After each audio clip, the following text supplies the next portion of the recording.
Estamos de volta e o assunto é a reforma do ensino médio. O texto foi sancionado na semana passada pelo presidente Michel Temer e faz alterações estruturais para implementar, entre outras mudanças, o ensino integral. O problema é que a reforma não foi discutida com a sociedade e tem forte resistência de pesquisadores e profissionais da área da educação. Para comentar esse assunto, a gente recebe a presidente do Conselho Municipal de Educação e professora da Unesp, Marisa Meira. Marisa, muito obrigada por sua presença aqui no Unesp Notícias. Eu que agradeço o convite. Marisa, o texto ele altera as leis das diretrizes e bases da educação nacional. E uma das principais mudanças é o aumento progressivo da carga horária para 1.400 horas anuais. Esse aumento para o ensino integral, ele teria qual repercussão na prática, na vida desses alunos e professores? É uma repercussão bastante importante porque o aumento é muito significativo e não há nenhuma garantia das condições objetivas necessárias. Por exemplo, projeto político-pedagógico, laboratórios, bibliotecas, refeitórios, salas de aula adequada. Então, o ensino integral, ele demanda uma série de medidas que inclusive tem um custo, né, e que tem um ordenamento pedagógico que não está absolutamente garantido nessa proposta. Os alunos vão ficar mais tempo naquela mesma escola com sérios problemas estruturais. Exatamente, quer dizer, há um acréscimo de problemas e nenhuma solução à vista.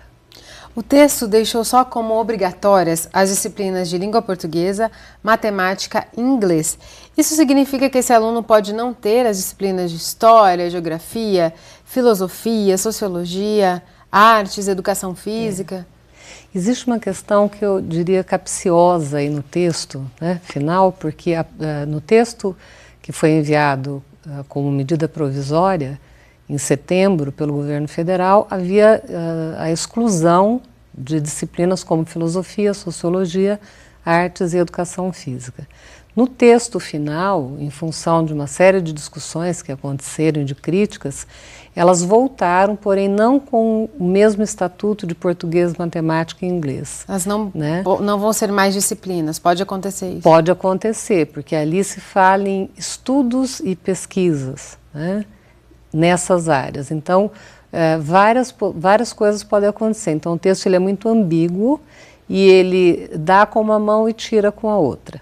Então, na verdade, embora existam esses nomes, não há garantia de que esses conteúdos, que são fundamentais para a formação do aluno, vão ser garantidos nas escolas de ensino médio.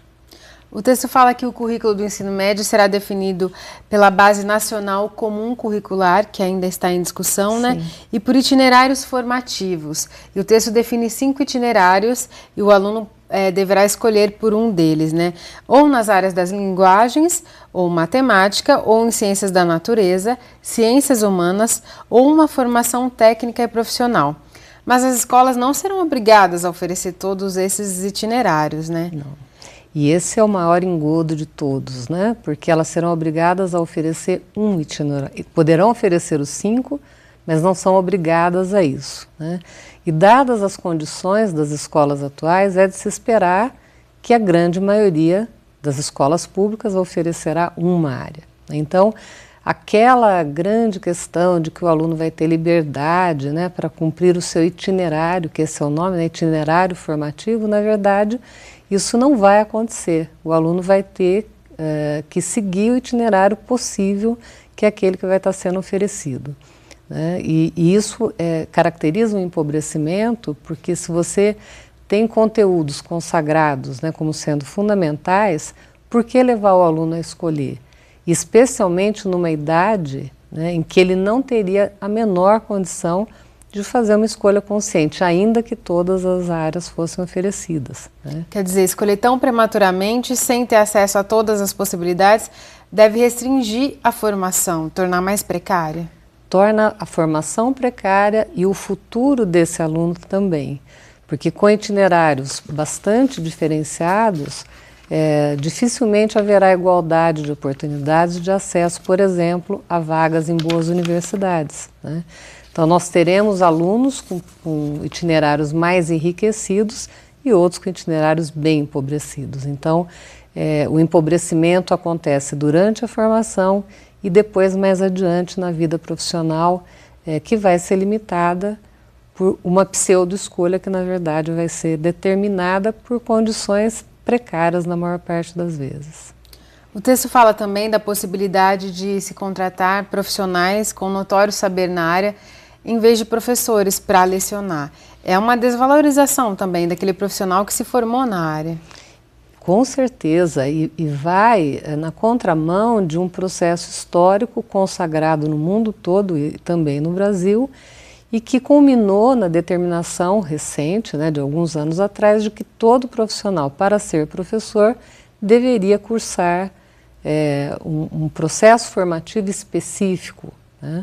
Então, essa nova organização do ensino médio afronta toda essa estrutura que o Brasil conquistou com muita luta. E quando que deve ser implementada essa reforma? Essa é a grande dúvida nesse momento. Então agora o primeiro passo é a consolidação dessa base nacional curricular, comum curricular, que está prevista para ser finalizada em 2017 e que não se sabe muito bem como será, quer dizer, o que ela conterá, porque ela vai nortear toda a estrutura curricular de todos os níveis de ensino. E ela está sendo discutida internamente no Ministério da Educação? No Ministério da Educação. Assim que isso estiver finalizado, então entra em 2018 um processo de produção desse calendário de implantação, que só vai acontecer na melhor das hipóteses ou na pior das hipóteses em 2019. Então essa é a perspectiva que nós temos de implantação. E que nos resta agora, acho que a sociedade se mobilizou, se colocou criticamente, como você disse no texto da sua introdução, os especialistas da área são radicalmente contra, se manifestam, o Conselho Municipal de Educação vem se manifestando publicamente de forma contrária.